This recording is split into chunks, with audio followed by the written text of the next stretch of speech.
You're listening to an Airwave Media Podcast. What's something you learned in history class that you feel like wasn't the whole truth? Better yet, what's something you didn't learn at all that was omitted completely? That's what I like to call redacted history. My name is Andre White, the host of the Redacted History Podcast, the place where history's forgotten events, heroes, and villains get their story told, one episode at a time. The Redacted History Podcast. Real history never dies. Stream the Redacted History Podcast on Apple Podcasts, Spotify, or wherever else you get your podcasts.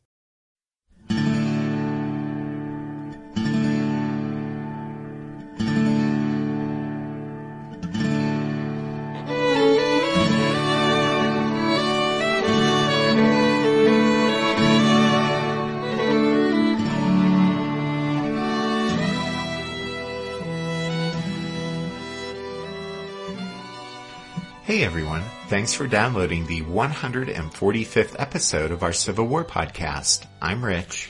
And I'm Tracy. Hello y'all. We used last week's show to look at what all happened following the Battle of Kernstown, which took place on March 23rd, 1862. And basically what happened is that Stonewall Jackson retreated to Rude's Hill while the Yankees, led by Nathaniel Banks, followed him very cautiously and slowly. But then, in mid-April, when Banks finally did press forward with determination, Jackson withdrew from his position at Rude's Hill without a fight, and, in fact, further conceded not only New Market and Harrisonburg to the enemy, but also the entire valley as far south as the North River. On April 19th, the Valley Army passed beneath the southern tip of Massanutten Mountain and then swung to the northeast, crossing the South Fork of the Shenandoah River at the hamlet of Conrad's Store, before making camp in the narrow Elk Run Valley between the river and Swift Run Gap. Jackson's men had covered 50 miles in 3 days. And again, we'll stress the importance of having some sort of map in front of you as you follow along with this story arc, since, as we warned you, there's a lot of marching and counter-marching and more marching that goes on during Jackson's Valley campaign.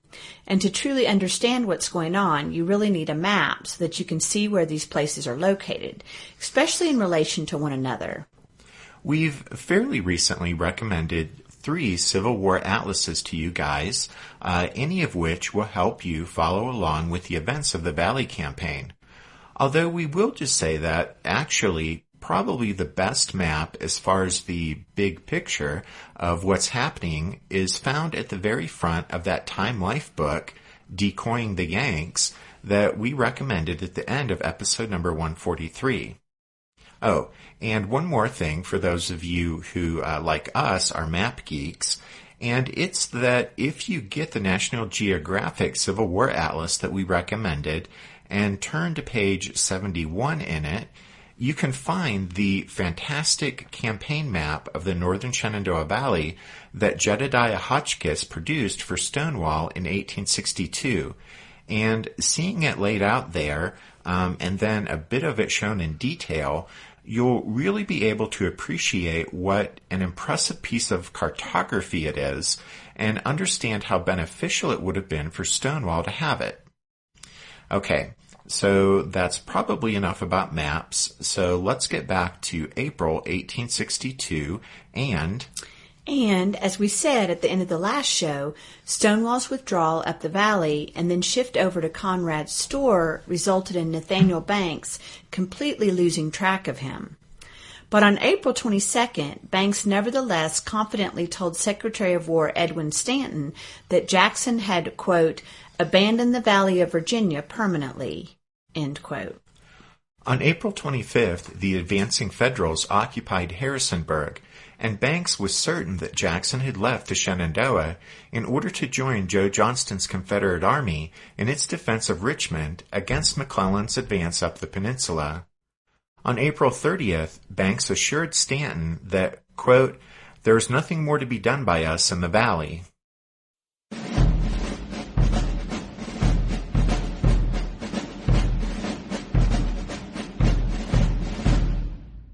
But surprise, Stonewall Jackson had not abandoned the Shenandoah Valley, as Nathaniel Banks confidently but mistakenly told Edwin Stanton.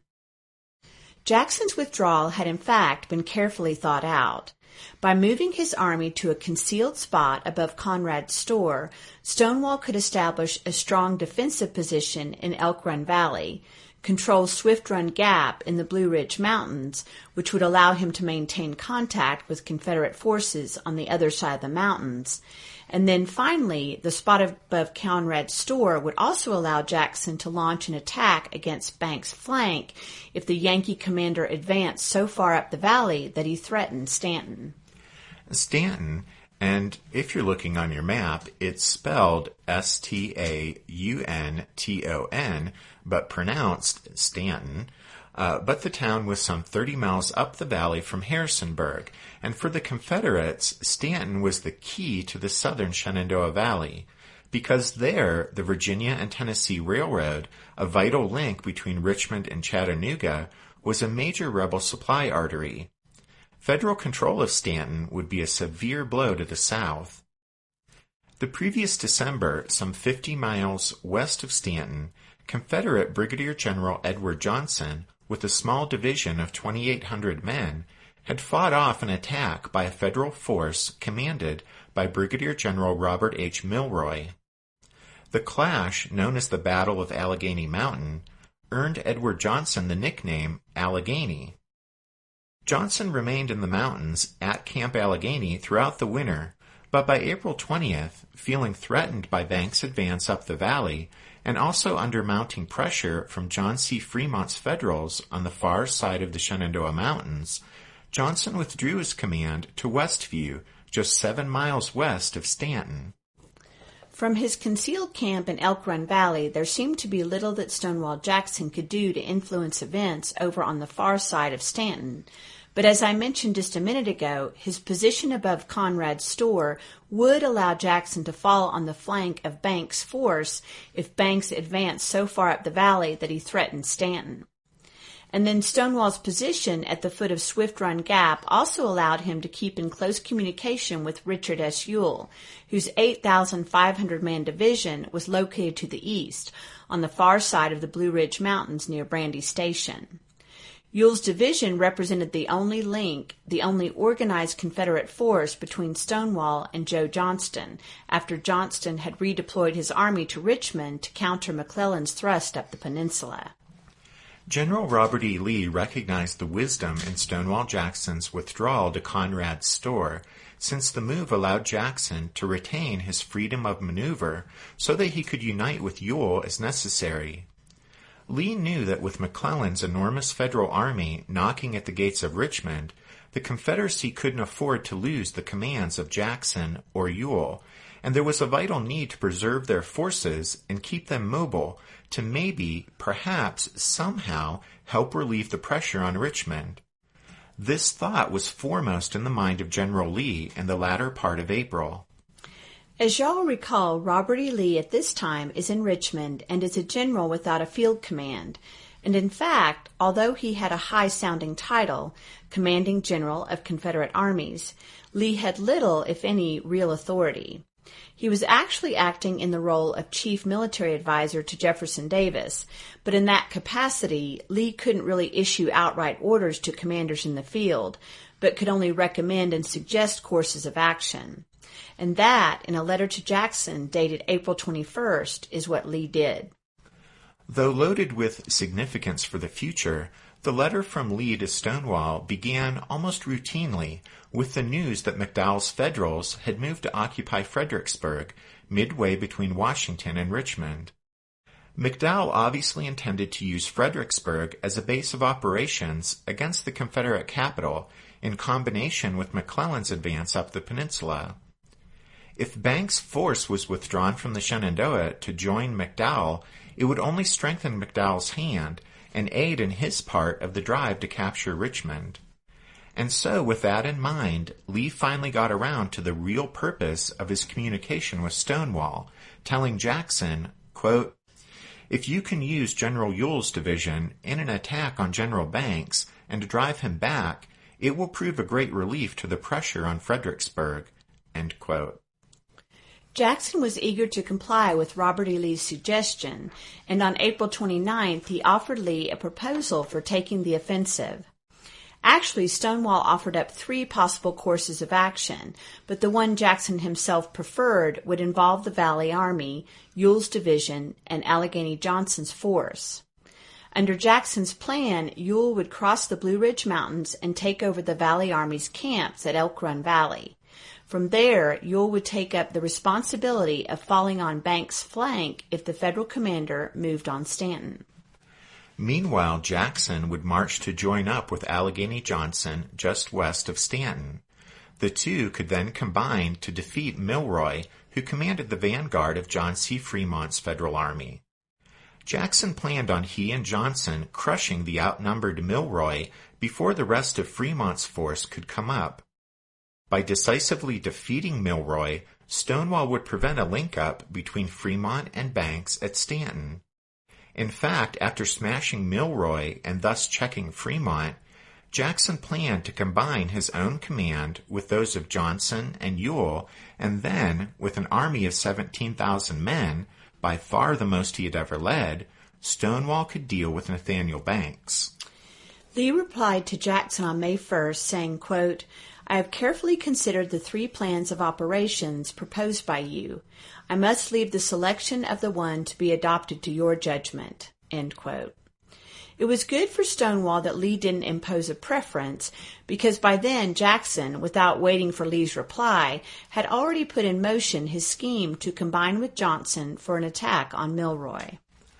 Without waiting for Lee's reply, Jackson had spoken with Ewell.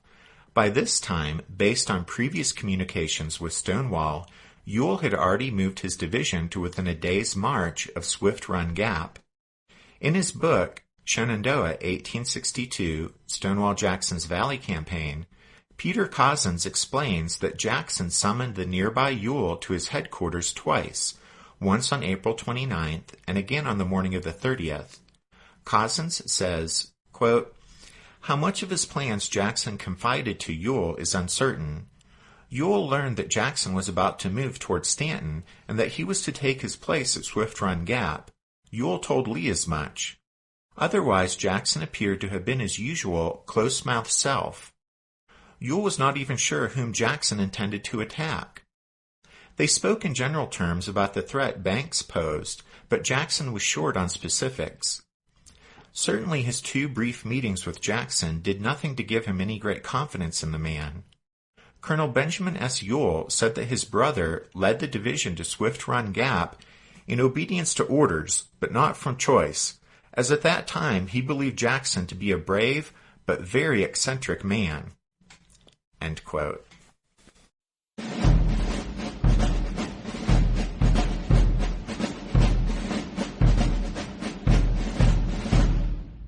Did archaeologists discover Noah's Ark? Is the rapture coming as soon as the Euphrates River dries up? Does the Bible condemn abortion? Don't you wish you had a trustworthy academic resource to help make sense of all of this? Well, I'm Dan Beecher, and he's award-winning Bible scholar and TikTok sensation Dr. Dan McClellan, and we want to invite you to the Data Over Dogma podcast, where our mission is to increase public access to the academic study of the Bible and religion, and also to combat the spread of misinformation about the same. But, in a fun way.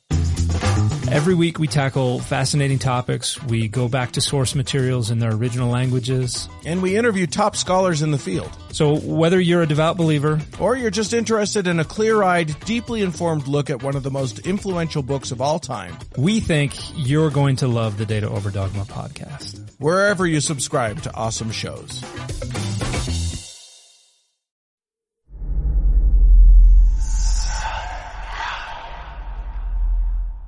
Hey y'all, spooky season is here. And if you're looking for a show to whet your appetite for a little haunted history, then I'd like to invite you to check out Southern Gothic, a chart-topping history podcast that explores some of the most infamous legends, folklore, ghost stories, and hauntings of the American South. We've covered all sorts of stuff from the Bell Witch of Tennessee to the disappearance of the Confederate submarine, the H.L. Hunley. Not to mention our deep dives into the local lore of some of America's oldest and most haunted cities like New Orleans, Charleston, and St. Augustine. So, if you're ready for a little good old-fashioned Halloween storytelling with a commitment to quality historical research, then be sure to check out Southern Gothic today. It's available now on all your favorite podcast apps. For the 45-year-old Richard Stoddard Ewell to think Stonewall Jackson eccentric may have been a case of the pot calling the kettle black. In his book on Stonewall Jackson, titled Rebel Yell, S.C. Gwynn writes, quote, Dick Ewell was one of that impressive array of volatile, difficult, and highly idiosyncratic personalities who populated the Confederate Army's upper ranks. He was a slight 5'7", with a broad, prominent dome of balding scalp above a fringe of brown hair, an angular nose, and a less than luxuriant beard and mustache. In the famous description of his fellow Confederate General Richard Taylor, Ewell, with his bright, prominent eyes and a nose like Francois of Valois, bore a striking resemblance to a woodcock, and this was increased by his bird-like habit of putting his head on one side to utter quaint speeches. He was also, wrote Taylor, a person of singular modesty. Gwynn continues his description of Ewell, saying, quote, Like Jackson, he suffered from dyspepsia. He would often dine only on a special preparation of wheat. He was an odd mixture of gentleness and brutal profanity. He was a compound of anomalies, wrote John B. Gordon, later a general who served in Ewell's brigade. The oddest, most eccentric genius in the Confederate Army. He was, in truth, as tender and sympathetic as a woman, but even under slight provocation, he became externally as rough as a polar bear. He was at bottom a smart, tough officer who liked to fight, could follow orders, and harbored no grand ambitions. He had graduated 13th of 42 cadets in the West Point class of 1840 and served with distinction in Mexico and later in the American West. He was liked and respected by his men, who affectionately called him Old Baldhead. End quote. And just as an aside, but from a quick search on Google, we think Richard Taylor's reference to Ewell having a nose like Francois of Valois can only be an allusion to King Francis I of France, who, at least judging from his portrait, did indeed have quite the nose. At any rate, we'll put the king's portrait up on the website, along with a photograph of Ewell. And there you go, folks. You won't get that kind of in-depth historical research into Dick Ewell's nose from any old Civil War podcast, but only right here, from the same folks who brought you the tantalizing question of who had the pre-war era's wildest hair, Andrew Jackson or John C. Calhoun. Remember that? Yeah, that was classic. Okay, so anyway, one thing we, or at least I, wanted to mention about Ewell is that while his rough exterior hid what was essentially a good heart, in the spring of 1862, Ewell was also very much in love. The object of his affection was his beautiful cousin, Lizinka Brown. He loved her as a teenager, and he loved her still. Now the widowed mother of a 17-year-old daughter and an adult son, Campbell Brown, who served on the general staff, Lizinka had consented the previous December to marry Ewell. They kept the engagement a secret, but couldn't hide their love. Their story is told in one of the essays in our book recommendation from episode number 140 about Civil War military commanders and their wives. All right, so there you go. But now back to the Valley Campaign, and when Ewell marched his division over the Blue Ridge and then down toward the western end of Swift Run Gap on the evening of April 30th, the men expected to find Stonewall Jackson's veterans there. A soldier in the 1st Maryland later remembered that, quote, "Nothing could have exceeded the joy of the troops at this unexpected order, for we had supposed ourselves destined to reinforce the army of Johnston in the swamps of the Chickahominy. To be in the beautiful valley of Virginia was a pleasure unexpected, and it was with light hearts and elastic step that we left our camp. We marched to see Jackson, talk with his troops over the great battle they had so recently fought, and more than all, to discuss the prospects before us, and if possible, to ascertain our destination." But instead, the men of Ewell's division encountered only vacant campsites. Another Marylander recalled, quote, "Jackson had disappeared whither no one seemed to know," end quote. A third member of the 1st Maryland said, quote, "We could get no tidings of Jackson. No one knew where to find him. All that was known was that he had moved rapidly in the direction of Stanton." But, in fact, although Jackson's army had decamped suddenly, it had moved nowhere rapidly. Stonewall's initial destination on leaving Elk Run Valley on the afternoon of April 30th had been the hamlet of Port Republic, just 14 miles to the south. From Port Republic, he intended to pass through Brown's Gap and march southeast to Meacham Station on the Virginia Central Railroad. There, the Valley Army would entrain for the short ride west to Stanton. Jackson wanted to make the 35-mile march to the railroad as quickly as possible, but without any effort at concealment, since he hoped to trick Banks into thinking his destination was Richmond.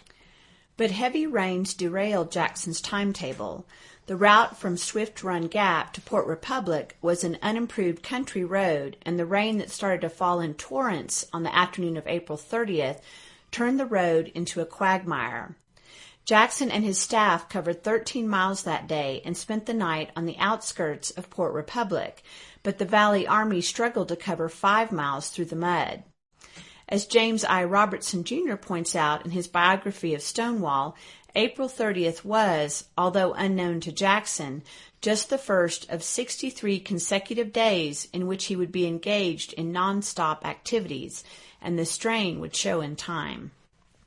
The 10th Virginia were newcomers to the Valley Army, having arrived only 9 days before.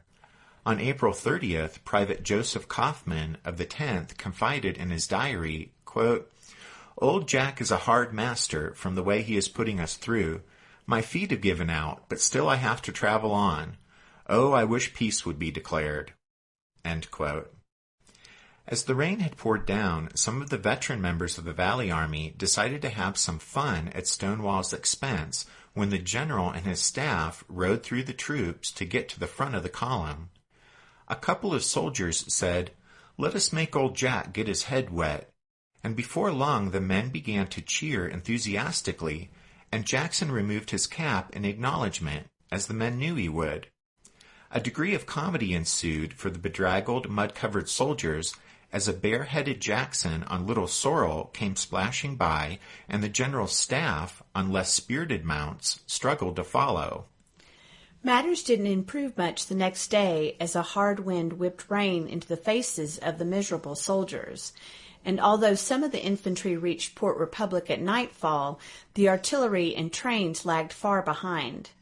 Nearly everyone agreed the road was the worst they had ever seen. Even Jedediah Hotchkiss admitted that the conditions were, quote, "the worst I ever saw in the Valley of Virginia," end quote. The grueling battle against mud and rain continued on May 2nd, but late that afternoon the sun peeked through the clouds, and then the 3rd dawned bright and clear. The mud-spattered and exhausted army crossed Brown's Gap at daybreak and reached Meacham Station before sunset by an easy march over a dry turnpike. As it turned out, Jackson had subjected his men to 3 days of misery needlessly. Peter Cozzens maintains that despite Stonewall's attempt to mystify and confuse the enemy, by mid-afternoon of May 2nd, Federal Division Commander Alpheus Williams had guessed that the Valley Army was on its way to link up with Allegheny Johnson. Nathaniel Banks agreed with Williams' conclusion, and so Jackson's labored march to Meacham Station had gone for naught.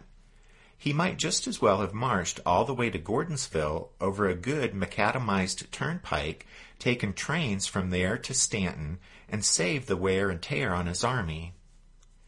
In the end, though, it mattered little whether Banks divined Jackson's intentions or not, since he was in no position to do anything to counter Stonewall's move.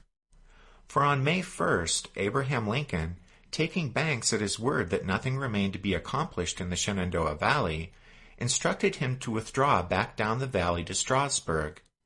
And the next day, orders arrived directing Shields' division to leave the valley and join McDowell at Fredericksburg.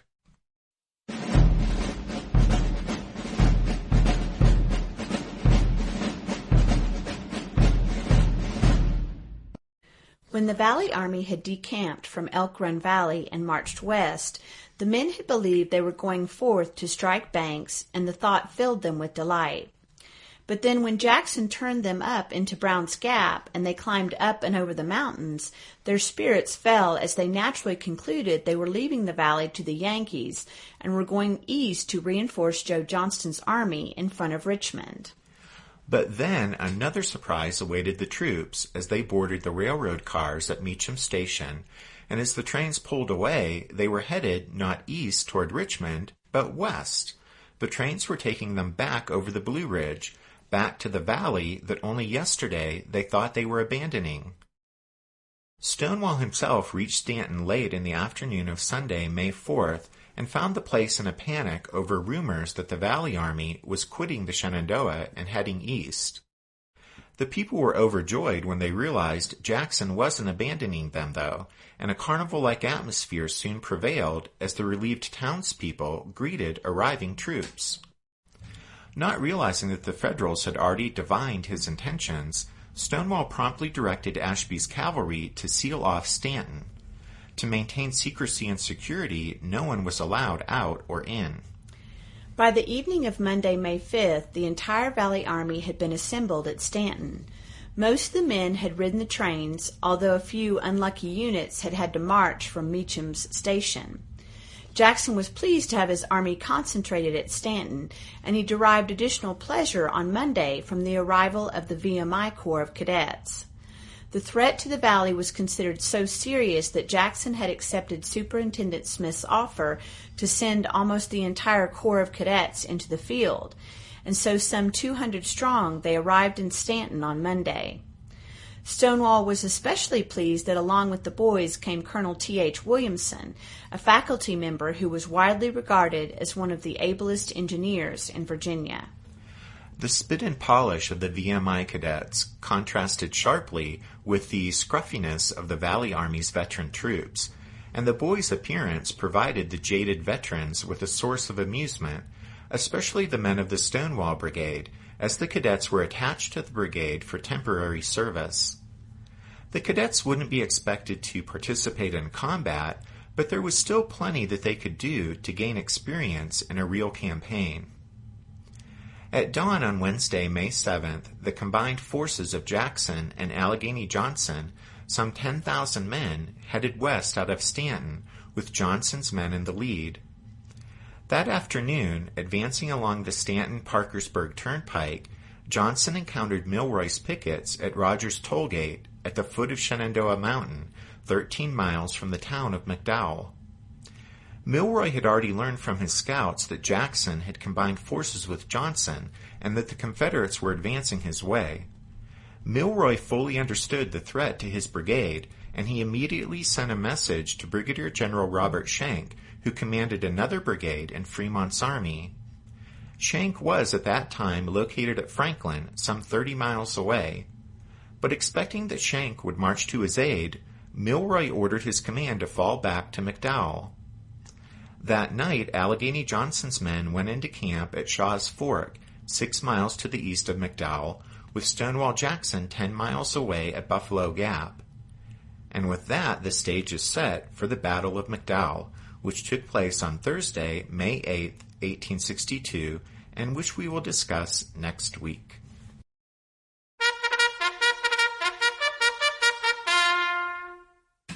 That means it's time for this episode's book recommendation, and our recommendation this time is Shenandoah Valley, 1862, Stonewall Jackson Outmaneuvers the Union, by Clayton and James Donnell. This is a book in Osprey Publishing's campaign series, and since it's not the first, and certainly won't be the last, of these Osprey books that we recommend, we'll just say that it follows the same format as the other offerings in the campaign series and offers a fairly good introduction to the ins and outs of Jackson's Valley campaign. You can find all of our book recommendations at the podcast website, which is www.civilwarpodcast.org.